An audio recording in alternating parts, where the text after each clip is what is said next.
ውድ ተመልካቾች ሰላም ጤና ይስጥልን። ይህ ኢሳት ዲጂታል ነው። የሰዓቱን ዜና ይዘን ቀርበናል። ከዜናው ጋር ደረጀ ይልማ ነኝ።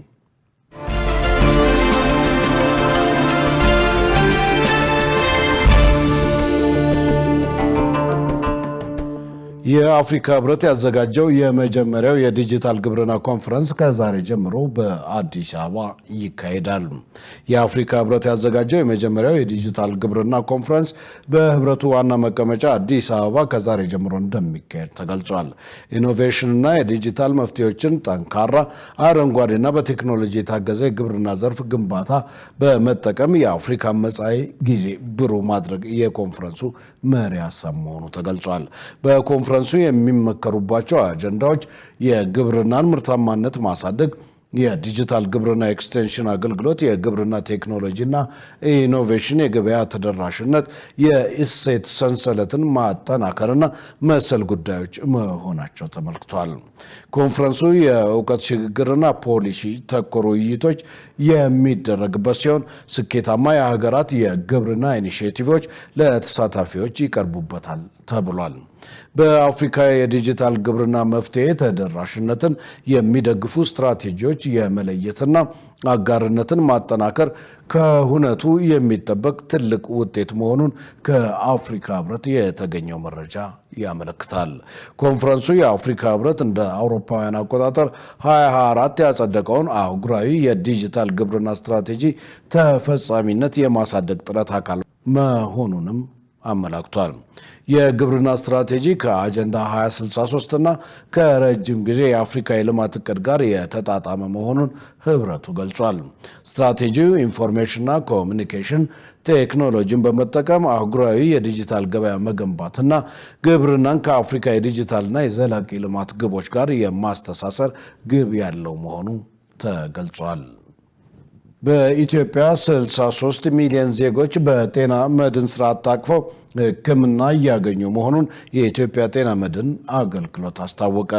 አገልግሎቱ የ2017 በጀት ዓመት አፈጻጸምና የ2018 የአዲስ አባል ምዝገባና እድሳት መጀመሩን አስመልክቶ በዛሬው ዕለት ጋዜጣዊ መግለጫ ሰጥቷል። በመግለጫው ስለ አገልግሎቱ ማብራሪያ የሰጡት የኢትዮጵያ ጤና መድን አገልግሎት ምክትል ዳይሬክተር የአምሮት አንዱዓለም በ2018 ዓ.ም የማህበረሰብ አቀፍ የጤና መድን ተደራሽነት ለማሳደግ በትኩረት እየተሰራ ነው ብለዋል። የማህበረሰብ አቀፍ ጤና መድንን በወረዳዎች ተደራሽ ለማድረግ በተሰራ ስራ በ2017 በጀት ዓመት 1195 ወረዳዎችን በአዲስ ተጠቃሚ ሆነዋል ብለዋል። በ2018 በጀት ዓመት በትግራይና ሶማሌ ክልል በሚገኙ 125 ወረዳዎች የጤና መድን አገልግሎት ለማስጀመር መታቀዱንም ተናግረዋል። ምክትል ዋና ዳይሬክተሯ አክለውም በሀገሪቱ እየተተገበረ ባለው የጤና መድን ስርዓት 63 ሚሊዮን ማወራና አባወራዎች በአባልነት ታቅፈው አገልግሎቱን እያገኙ መሆኑን ጠቅሰዋል። ከእነዚህም ውስጥ ከ13 ሚሊዮን በላይ የሚሆኑት በ2017 በጀት ዓመት አዲስ የተቀላቀሉ መሆናቸውን ጠቁመዋል። በበጀት ዓመቱ በአዲስ ከተቀላቀሉት አባላት ውስጥ 4.3 ሚሊዮን ዜጎች ለአባልነት የሚከፈለው መዋጮ መክፈል የማይችሉና በመንግስት የተደጎሙ የሕክምና አገልግሎት የሚያገኙ መሆናቸውን ገልጸዋል። ለጤና መድን አገልግሎት የሚከፈለው ክፍያ ከክልል ክልል፣ ከከተማ ከተማ በመለያየት ፍትሐዊ አልነበረም ያሉት ወይዘሮ የአምሮት አሁን ዜጎች በሶስት ደረጃ ተመድበው እንደ አቅማቸው ከፍለው አባል እንዲሆኑ በማድረግ ችግሩ ተቀርፏል ማለታቸውን የኢትዮጵያ ፕሬስ ድርጅት ዘግቧል። ቢሮው በበጀት ዓመቱ የመጀመሪያ 3 ወራት በ263 ህጻናት ላይ ጥቃት ስለመፈጸሙ ጥቆማ መቅረቡን አስታወቀ። ህጻናት የነገ ሀገር ተረካቢዎች በመሆናቸው ከጥቃትና ሌሎች ተያያዥ ችግሮች ተጠብቀው እንዲያድጉ ሁሉም የበኩሉን ኃላፊነት ሊወጣ እንደሚገባም የአዲስ አበባ ሴቶች ህጻናትና ማህበራዊ ጉዳይ ቢሮ አሳስቧል። መሰረት ባዩ የአዲስ አበባ ሴቶች ህጻናትና ማህበራዊ ጉዳይ ቢሮ የህጻናት መብትና ደህንነትን ለማስጠበቅና ተገቢውን እንክብካቤ እንዲያገኙ ለማድረግ የተለያዩ ስራዎችን እየሰራ እንደሚገኝ ገልጿል። በቢሮው የህጻናት መብትና ደህንነት ማስጠበቅ ዳይሬክተር አንዱዓለም ታፈሰ ህጻናትን በሚመለከት ቢሮ ባጠናው ጥናት በከተማ ደረጃ የሚፈጸሙ ጥቃቶች እንዳሉ አንስተዋል። እነዚህ ጥቃቶችም በትምህርት ቤቶችና በሌሎች አካባቢዎች የሚፈጸሙ የጉልበት ብዝበዛ፣ ያለዕድሜ ጋብቻ፣ ጾታዊ ጥቃትና ሌሎች መሰል ጥቃቶች መሆናቸውን ተናግረዋል።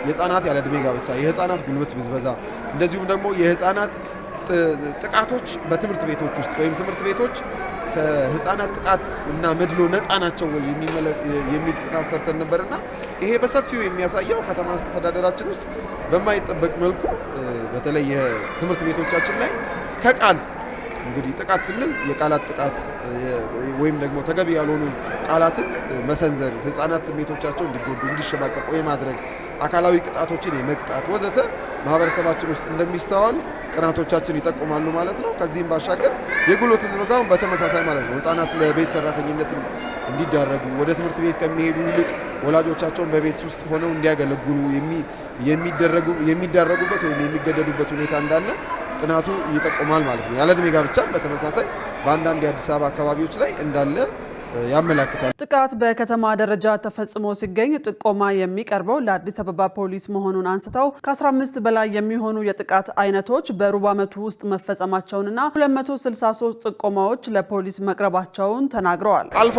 የሚመጡ ጥቆማዎች አሉ። ጥቆማዎች ለመኖራቸው ማሳያ ከአዲስ አበባ ፖሊስ ጋር በጋራ ስለሆነ የምንሰየው በዚህ ዓመት ወደ 263 አካባቢ የሚጠጉ ጥቆማዎች እንደመጡና እነዚህ ጥቆማዎችን ማጣሪያ ተደርጎባቸው ተገቢ የሆነ የፍትህ ስርዓት ወይም ደግሞ የተጠያቂነትና የመብት ማስጠበቅ ስራው እንዲሰራ የአዲስ አበባ ፖሊስ ከሚመለከታቸው የፍትህ አካላት ጋር በመሆን እየሰራ ይገኛል። ወላጆች፣ አሳዳጊ ቤተሰቦች፣ መምህራን፣ በአጠቃላይ ሁሉም የህብረተሰብ ክፍል ህጻናት የነገ ሀገር ተረካቢዎች በመሆናቸው ከጥቃትና ከሌሎች ተያያዥ ችግሮች ተጠብቀው እንዲያድጉ የበኩላቸውን ኃላፊነት ሊወጡ እንደሚገባ በአጽንኦት ተናግረዋል።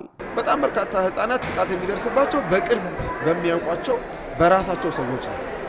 እናት፣ አባት፣ እህት፣ ወንድም፣ ዘመድ፣ አክስት፣ አጎት ወዘተ ተብለው በሚጠሩ ወይም እነሱ በሚያምኗቸው ትምህርት ቤት ውስጥ ባሉ መምህራኖቻቸው፣ አካባቢያቸው ላይ ባሉ ማሳደጊያ ማዕከል ውስጥ በሚሰሩ ሰራተኞቻቸው ወዘተ ነውና ስለዚህ እነዚህ ማህበረሰቦች ወይም እነዚህ ህጻናትን የሚንከባከቡና የሚያሳድጉ አካላት ተቀዳሚ የሆነ በህፃናት መብት ደህንነት ላይ ተገቢ የሆነ ጥንቃቄና ጥበቃ ሊያደርጉ ይገባል።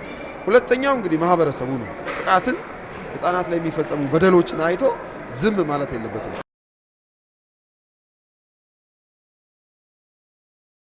ውድ ተመልካቾች ከኢሳት ዲጂታል የሰዓቱ ዜና ወደ እናንተ መድረሱ እንደቀጠለ ነው። አሁን ደግሞ ወደ ውጭ ዘገባ አልፋለሁ። የአሜሪካና ዩክሬን ተደራዳሪዎች ከሩሲያ ጋር የሚደረገውን ጦርነት ለማስቆም ፍሬያማ ንግግር ማድረጋቸውን አስታወቁ። ዩክሬናውያን ለዋሽንግተን እቅድ ማሻሻያ ማቅረባቸው ቢታወቅም እቅዱ በሩሲያ ተቀባይነት ይኑረው አይኑረው ግልጽ አይደለም። ዮሐንስ ተስፋ በፍሎሪዳ 5 ሰዓታት የፈጀ ድርድር ተካሂዷል። ከሩሲያ ጋር ለዓመታት እየተፋለሙ ያሉት ዩክሬናውያንና ዋሽንግተን በብሩህ ተስፋ ተሞልተው እየተነጋገሩ ነው። ሁለቱም ወገኖች የመጨረሻው ስምምነት አሁንም ሊስተጓጎል እንደሚችል ቢያውቁም ምናልባት በሚል ንግግሩ ቀጥሏል። ይህ አደገኛ ጉዳይ ነው፣ ውስብስብም ነው። ብዙ በዙሪያው የሚንቀሳቀሱ ወገኖች አሉ። በግልጽ ለመናገር ያህል የዚህ ድርድር አባል መሆን ያለበት ሌላ አካል አለ እና ያ ደግሞ ሚስተር ዊትኮፍ ከዚህ ሳምንት በኋላ ወደ ሞስኮ ሲጓዙ ሁኔታው ይቀጥላል። ምንም እንኳን በሩሲያ በኩል ካሉ ወገኖች ጋር በተለያዩ ደረጃዎች ግንኙነት ቢኖረንም ማለት ነው። ግን የእነርሱንም አመለካከቶች በሚገባ እንረዳለን። ዶናልድ ትራምፕ ለዩክሬን ሰላም ይበጃል ያሉትን 28 ነጥቦች ያሉትን እቅድ ያቀረቡት በአሜሪካ የምስጋና በዓል ላይ በነበሩበት ባለፈው ሳምንት ሲሆን ስምምነት ይደረጋል የሚል ተስፋም ነበራቸው። የደህንነት ዋስትናዎች ዋነኛ አስፈላጊ ጉዳይ ነበሩም። ብዙ አውሮፓውያን ይህ እቅድ በጣም ለሩሲያ ያደላ ነው ብለው ስጋታቸውን ሲገልጹ ሰንብተዋል። ዩክሬናውያን በጣም ብዙ ነገር እንዲተዉ እንዲሁም ሩሲያውያን የያዟቸውን ግዛቶች ጨምሮ እየጠየቀ ያለ እቅድ ነው በማለትም ተችተውታል። ትራምፕ በተጨማሪም ዩክሬን ለአሜሪካ ድጋፍ በቂ ምስጋና አላቀረበችም በሚል ትችት ሰንዝረዋል። ይህም በዩክሬን በኩል አዲስ ተደራዳሪ የሆኑት የብሔራዊ የብሔራዊ ደህንነት ምክር ቤት ጸሐፊ ኡስታም ኡማሮ በተደጋጋሚ ምላሽ ለመስጠት የፈለጉበት ጉዳይ ነበር። በድጋሚ ለአሜሪካ ሕዝብ፣ ለአሜሪካ አመራርና ለውጭ ጉዳይ ሚኒስትር ስቲቭ ዊትኮቭ፣ ጃሬድ ኩሽነር እና አጠቃላይ ቡድኑ ላደረጉት ከባድ ስራ ምስጋናችን እናቀርባለን። የእኛ ዓላማ የበለጸገች ጠንካራ ዩክሬንን መገንባት ብቻ ነው። ዶናልድ ትራምፕ በፍሎሪዳ ከነበራቸው ስነ ስርዓት ወደ ዋሽንግተን ዲሲ ሲመለሱ የቅርብ ጊዜዎቹን ክስተቶች በተመለከተ ሙሉ በሙሉ መረጃ እንደተሰጣቸው ገልጸዋል። በጥሩ ሁኔታ እየሄዱ ነው። ዩክሬን አንዳንድ አስቸጋሪና ትናንሽ ችግሮች አሉባት፣ ግን ሩሲያ ጦርነቱ እንዲያልቅ እንደምትፈልግ አስባለሁ። ዩክሬንም እንዲሁ እንደምትፈልገው አውቃለሁ። ቀጣዩ እርምጃ አሜሪካ ባደራጀችውና ስቲቭ ዊትኮቭ በሚመራው ልዑክና በሩሲያ በኩል ባሉ ወገኖች መካከል የሚቀጥለው ሳምንት የሚደረግ ስብሰባ ነው። ይህ ስብሰባ ዩክሬን ያቀረበቻቸው ለውጦች ለ4 ዓመታት የዘለቀውን ጦርነት ለማስቆም በቂ መሆናቸውን ይወስናል። መረጃውን ስናጠናቀር አልጀዚራን ዋቢያችን አድርገናል። ውድ ተመልካቾች ከኢሳት ዲጂታል የሰዓቱ ዜና እስካሁን ነበር። ከዜናው ጋር ደረጀ ይልማ አብሬያችሁ ቆይቻለሁ። ከቀሪ የኢሳት ዝግጅቶች ጋር ሰናይ ጊዜ